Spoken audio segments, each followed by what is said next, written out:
Bonjour à toutes et à tous, au micro Mohamedou Oumfa pour vous présenter Le Monde aujourd'hui, édition matinale du jeudi 14 novembre 2024. Voici le sommaire.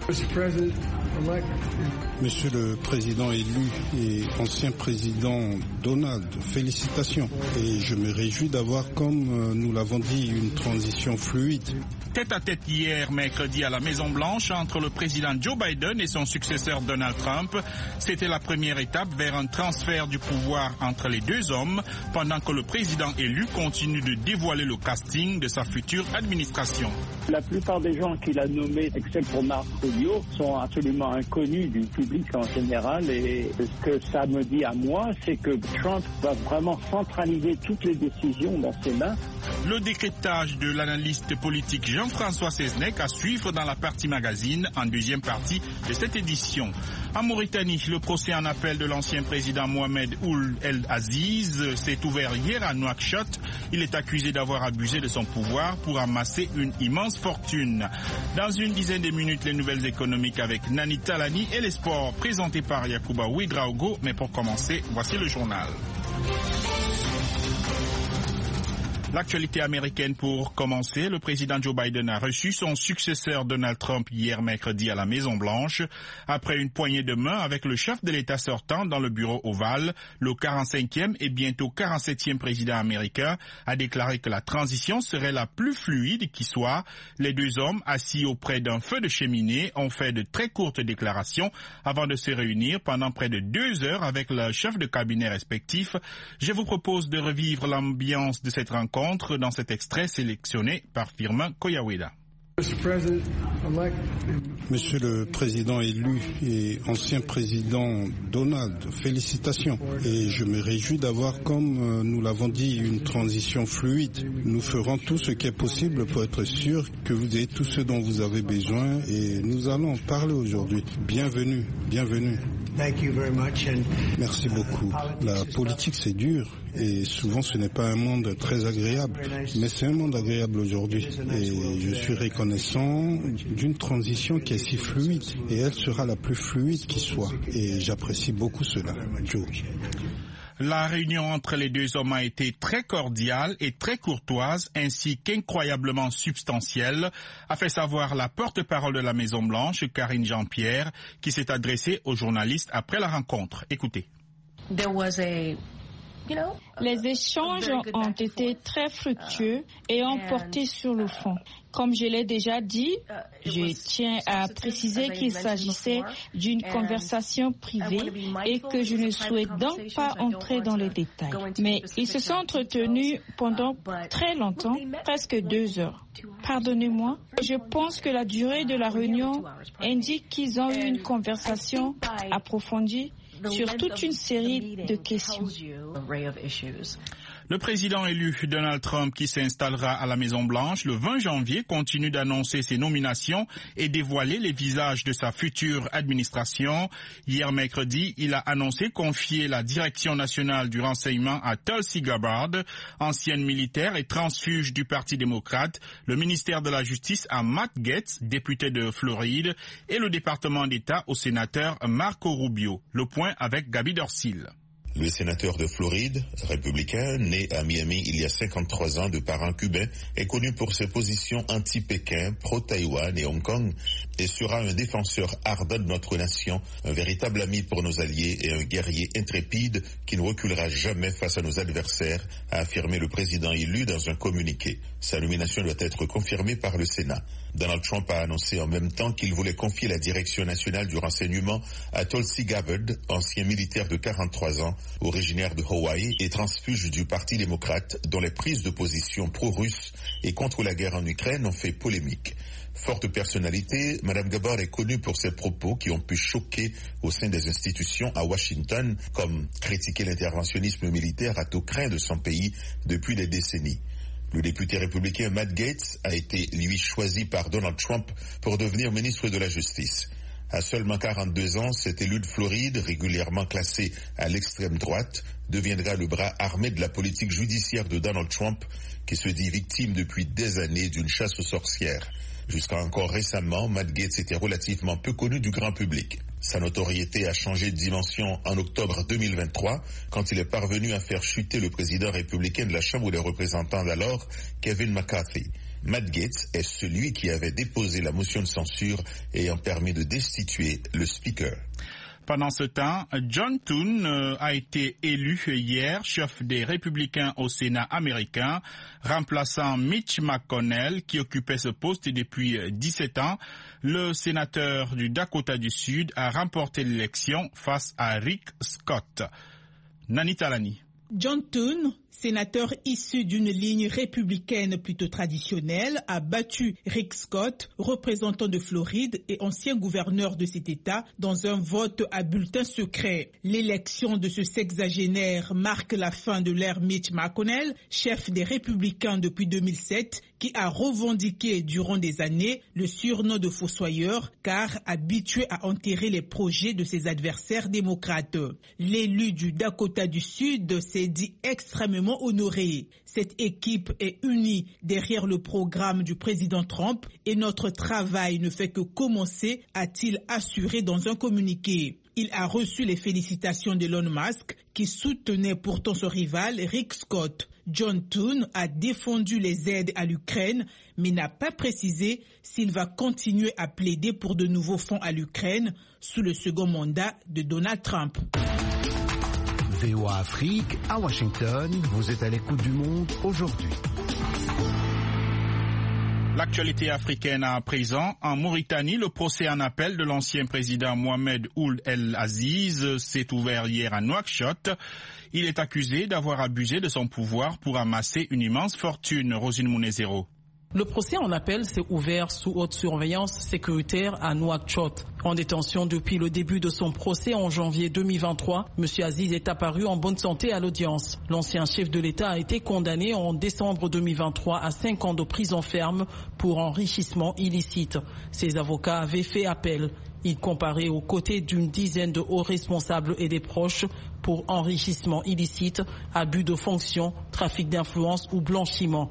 Au moment de son inculpation en mars 2021, les enquêteurs ont chiffré à 67 millions d'euros le patrimoine et le capital que M. Aziz se serait constitué en plus de 10 années à la tête de l'État.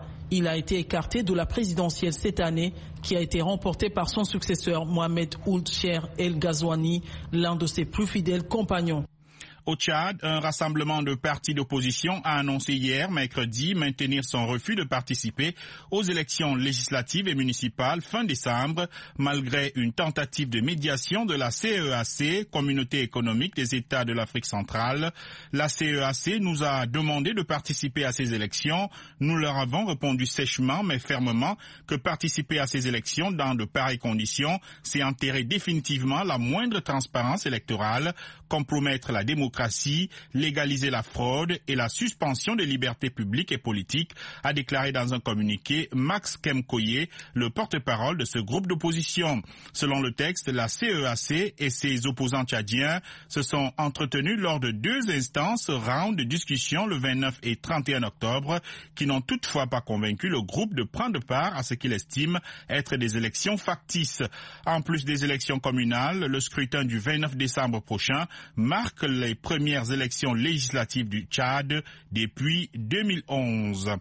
Au Mali, un opposant a été arrêté hier à Bamako sous la pression des autorités du Burkina Faso qui l'accusent d'avoir tenu des propos jugés gravissimes contre les militaires au pouvoir à Ouagadougou. John Lyndon.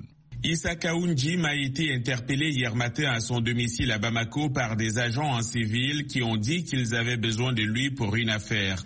Il est connu pour avoir d'abord soutenu le chef de la junte malienne, le colonel Assimi Goïta, avant de prendre ses distances. Il a dit dimanche lors d'une émission sur une télévision locale que l'affaire de la énième tentative de déstabilisation du Burkina Faso n'est qu'un montage, ce qui n'a pas plu à l'autorité de régulation des médias du Burkina Faso. Issa Kaoundjim a été l'un des vice-présidents du Conseil national de transition avant de se prononcer pour une fin rapide de la période dite de transition, censée rétablir un régime dirigé par des civils. En décembre 2021, il a été condamné à 6 mois de prison avec sursis après des propos jugés subversifs sur les réseaux sociaux. Il a été révoqué du CNT et empêché à plusieurs reprises de quitter le territoire. Voilà pour le journal. Vous écoutez Le Monde aujourd'hui sur VOA Afrique et voaafrique.com. À présent, les dernières nouvelles économiques en Afrique et ailleurs. La Minute Éco, c'est avec Nani Talani. La RDC et le FMI sont parvenus à un accord en vue d'un financement de 2,9 milliards de dollars, dont une partie doit servir à l'adaptation du pays au réchauffement climatique. Le financement doit être validé par le conseil d'administration du FMI qui se réunit mi-janvier. En Tunisie, l'Office national de l'huile prévoit une hausse de 50% des exportations d'huile d'olive à près de 300 000 tonnes sur une production d'environ 340 000 tonnes à la faveur d'une récolte qui s'annonce bonne cette année. C'est une hausse de 55% sur un an avec 1,7 million de tonnes d'olives. L'huile d'olive est l'un des principaux produits agricoles exportés avec les dattes en Tunisie.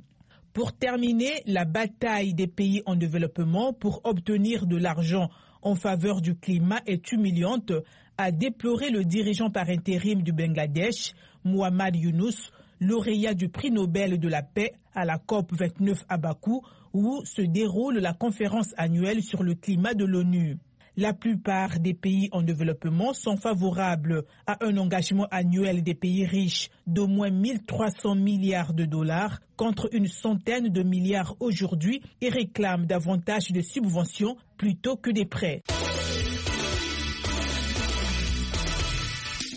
Et maintenant, l'actualité sportive, c'est avec Yacouba Ouedraogo. Salut Yacouba. Bonjour Mohamedou, bonjour à tous. Suite ce jeudi des matchs de la 5e journée des éliminatoires de la CAN Maroc 2025. Oui, le Burkina Faso accueille le Sénégal au stade du 26 mars de Bamako. Le sélectionneur des Burkinabés, Brahma Traoré, dit compter sur son collectif pour bousculer les Sénégalais, tous deux déjà qualifiés pour la CAN. Nous savons que c'est un match très attendu. Nous aussi, nous pensons que ça sera un match à la hauteur, en tout cas, de ce que les gens peuvent s'attendre. Le Sénégal, comme je l'ai dit, depuis le tirage au sort, c'était le favori sur papier. Maintenant, c'est au Sénégal de démontrer que sur le terrain, ils sont toujours favoris. En tout cas, nous venons pour discuter cette place face au Sénégal. Et je pense que la réponse sera donnée à l'issue du match. Le sélectionneur du Burkina Faso, Brahma Traoré, son homologue du Sénégal, Pape Thiaw, quant à lui, mise aussi sur la première place pour devenir leader du groupe L. Ça va être un match vraiment difficile parce que les deux équipes, chacune veut la première place et nous, on est venus pour chercher cette première place. Les matchs se suivent mais ne se ressemblent pas. Les deux équipes, chacune veut les 3 points. Voilà, nous, on va mettre tous les ingrédients de notre côté.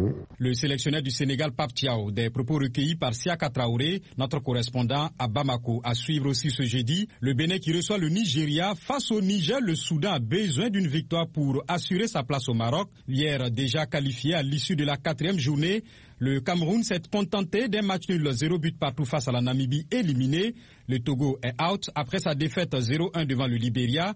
Le Tchad et la Sierra Leone se sont neutralisés 1 but partout. Ce résultat assure aux éléphants de Côte d'Ivoire, champions d'Afrique en titre, leur place pour la prochaine édition de la CAN au Maroc. Le président de la Fédération sud-africaine de football arrêté pour fraude. Élu pour la 3e fois à la présidence de la Fédération sud-africaine de football en 2013, Danny Jordan a été arrêté pour des allégations de fraude et de vol d'un montant de 1,3 million de rand, soit environ 68 000 euros. Selon le communiqué de la police, le président de la Fédération sud-africaine de football est accusé d'avoir engagé une société de sécurité privée pour sa propre protection et une entreprise de relations publiques sans l'autorisation du conseil d'administration de la fédération. Danny Jordan aurait engagé cette dernière après des accusations en 2017 d'agression sexuelle de la part d'une chanteuse sud-africaine par ailleurs ancienne députée. Il a nié ces accusations qui remontaient à 25 ans auparavant. Le directeur financier de la Fédération sud-africaine de football, Grony Julio, et l'homme d'affaires Trevor Nettling, directeur de la société de communication en cause, ont aussi été arrêtés, mais ont nié les accusations.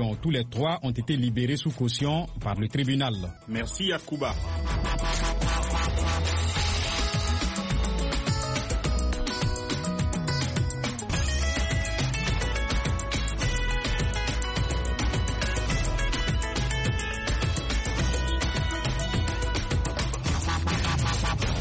Le Monde aujourd'hui, VOA Afrique.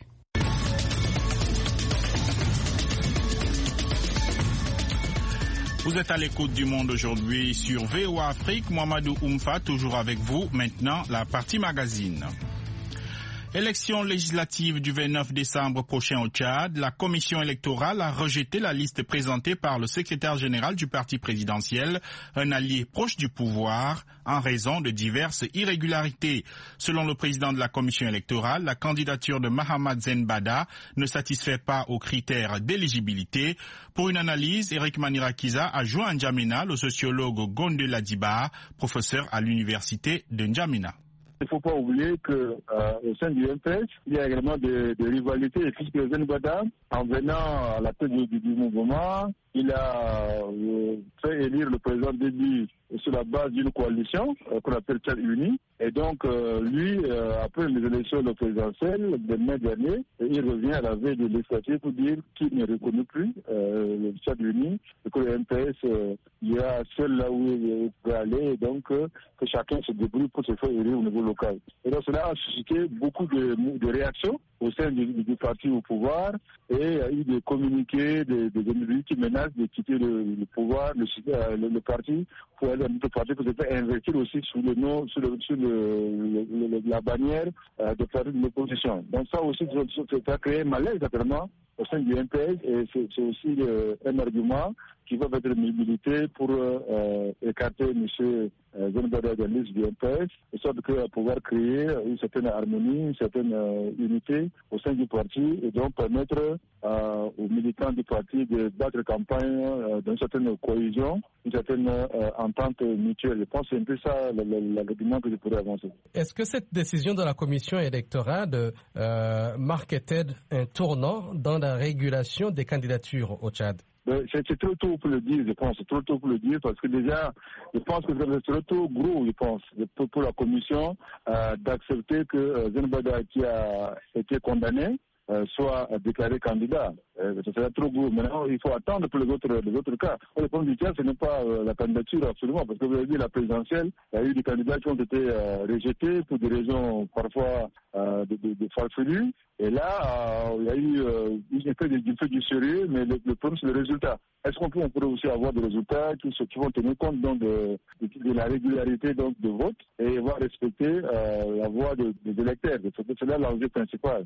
C'est un début, mais il faut attendre ce que dira la Cour constitutionnelle. Et le Conseil constitutionnel, ce que dira aussi plus tard les autres étapes donc, de ces élections. Peut-on y voir une volonté de renforcer les conditions d'éligibilité, même pour les proches du pouvoir? Oui, je pense, parce que n'oubliez pas que nous sommes dans une situation, une conjoncture très fluide au Tchad, où c'est difficile de préjuger, je pense à la hâte, ce que pourrait présager l'avenir. Parce que le Tchad, c'est un pays fiant, et donc tout peut arriver, tout peut changer à tout moment. Donc pour moi, je pense que le grand enjeu, c'est par rapport aux résultats des élections qui seront décisifs. Et on saura si la voix, le suffrage universel exprimé par les électeurs seront respectés. Et si on aura des résultats qui ne seront pas contestés. Si les résultats seront contestés, à ce moment-là, on peut dire qu'on a eu de très bonnes élections au Tchad. Pour moi, je pense que ça répond à un agenda interne au parti au pouvoir, où la position de Mahamad Zenbada ne semble pas plaire à tout le monde. Et il semble un peu bousculer les habitudes des gens. Et il accuse sa trop puissance dans le manœuvrage du parti, ce qui fait que même ses propres amis ne veulent pas le voir aller plus loin dans ses ambitions.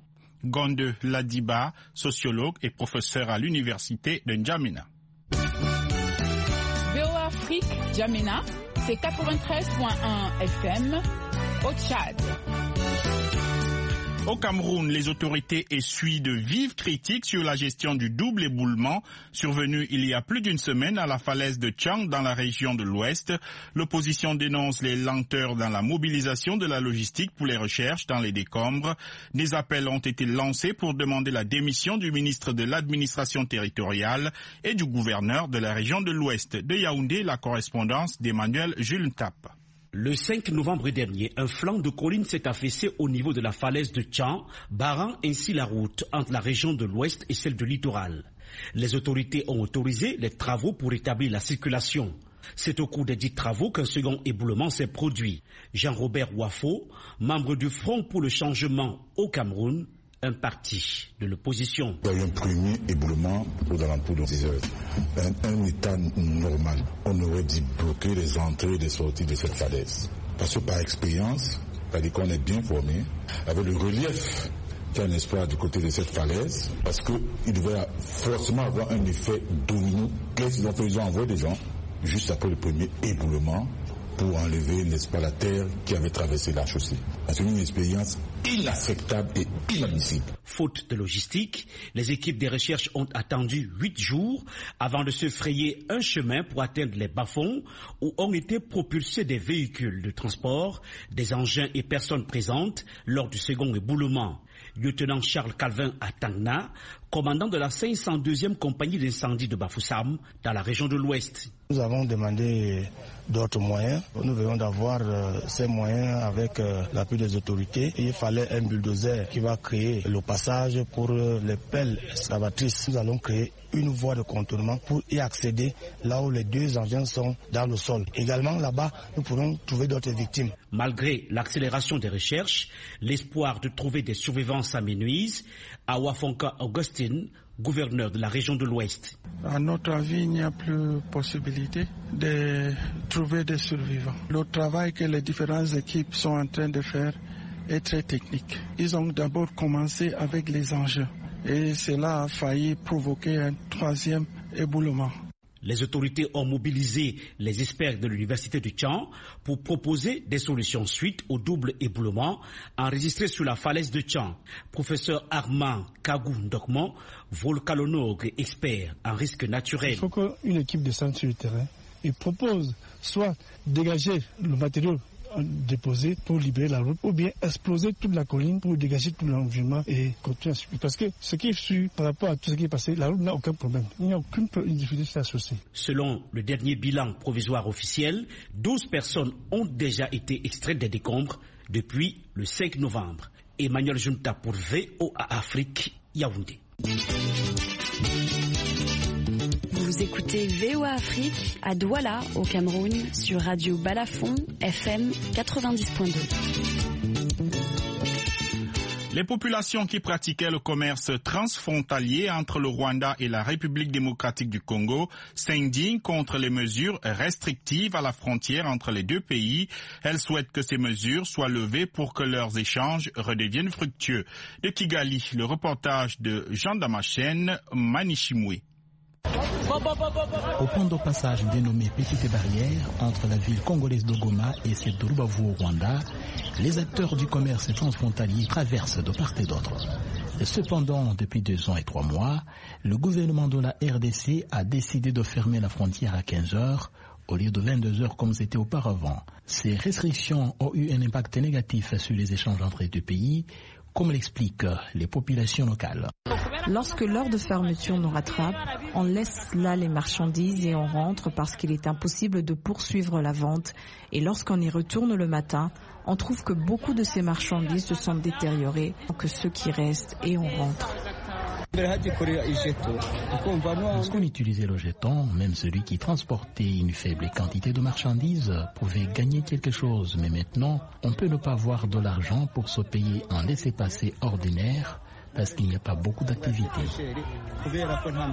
Les populations rwandaises et congolaises souhaitent la levée de toutes les restrictions pour permettre un commerce normal, comme c'était auparavant.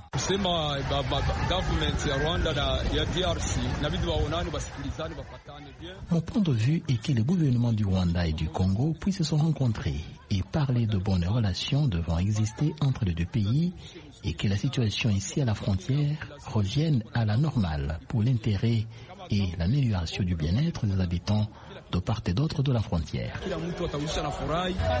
Notre souhait est que le Rwanda et le Congo trouvent un compromis pour rallonger l'heure de fermeture pour que les Congolais puissent venir s'approvisionner chez nous et nous chez eux. Le commissaire en charge du marché commun de la communauté économique des États d'Afrique centrale, François Kanimba, considère que ces restrictions sont aggravées par la précarité quasi générale des échanges entre les pays d'Afrique centrale. Le commerce intra-régional au niveau de la communauté des États de l'Afrique centrale, par rapport aux autres communautés économiques régionales sur le continent, est le plus faible. Ça ne représente que 3% du commerce total des pays de l'Afrique centrale, alors qu'au niveau de l'Afrique de l'Est, par exemple, nous sommes à peu près à 20%. Au niveau de tout le continent africain, on est à 17%. Donc vous comprenez qu'effectivement, il y a un retard considérable au niveau de la promotion des échanges intra-régionaux. Avant l'aggravation des tensions entre le Rwanda et la République démocratique du Congo, on estimait à environ 50 000 passages réguliers à la frontière rwando-congolaise de Goma-Rubavu, un flux limité aujourd'hui à seulement 15 000 passages par jour.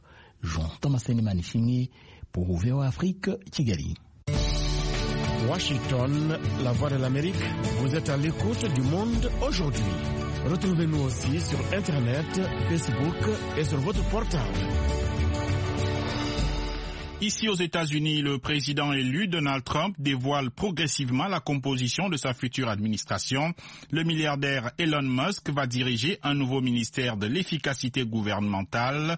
Un autre riche allié de M. Trump, Vivek Ramaswamy, devrait co-diriger ce nouveau département. Comment comprendre ces nominations? Yacouba Ouedraogo a joint dans le Maryland l'analyste politique Jean-François Seznec.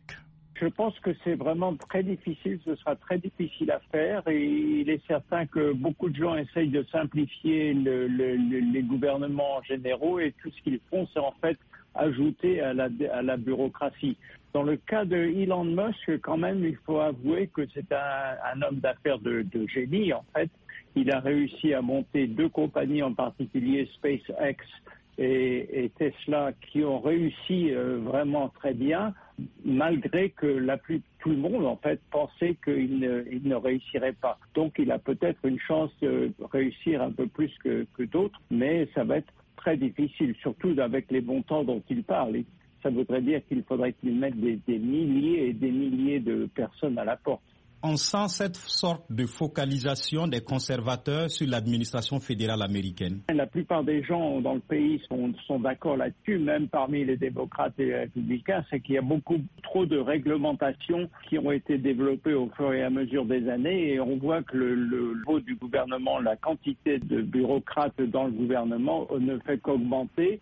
Et bien que tout le monde dit il faut diminuer le nombre d'employés du gouvernement fédéral, mais en fait ça ne fait qu'augmenter. Donc depuis des années, c'est pas neuf. Ça fait 50 ans que ça dure. Et je pense qu'effectivement il va falloir diminuer ça et la plupart des gens sont d'accord pour pouvoir diminuer la réglementation en général.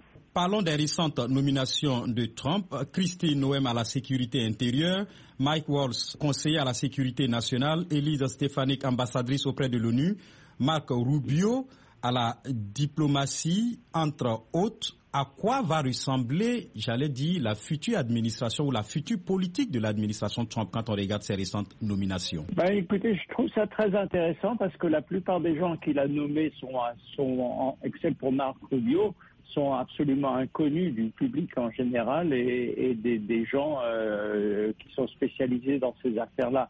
Donc, ce que ça me dit à moi, c'est que Trump va vraiment centraliser toutes les décisions dans ses mains et va avoir des gens qui sont entièrement à sa botte, si vous voulez, pour prendre les décisions et diriger le gouvernement dans la façon dont il veut.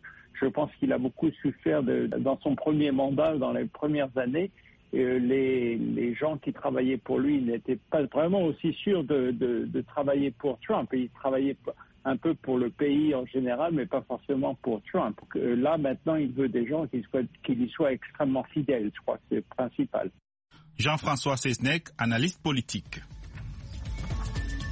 Et c'est la fin de cette édition. Un grand merci à la rédaction et à toute l'équipe de production qui a permis la réalisation de ce journal. Au micro, Mohamedou Oumfa, ainsi va le monde aujourd'hui. Pour plus d'informations, 24 heures sur 24, un seul site internet, voaafrique.com, sans oublier nos différentes plateformes digitales, Facebook, YouTube et X. Merci de rester à l'écoute des programmes de VOA Afrique. À très bientôt.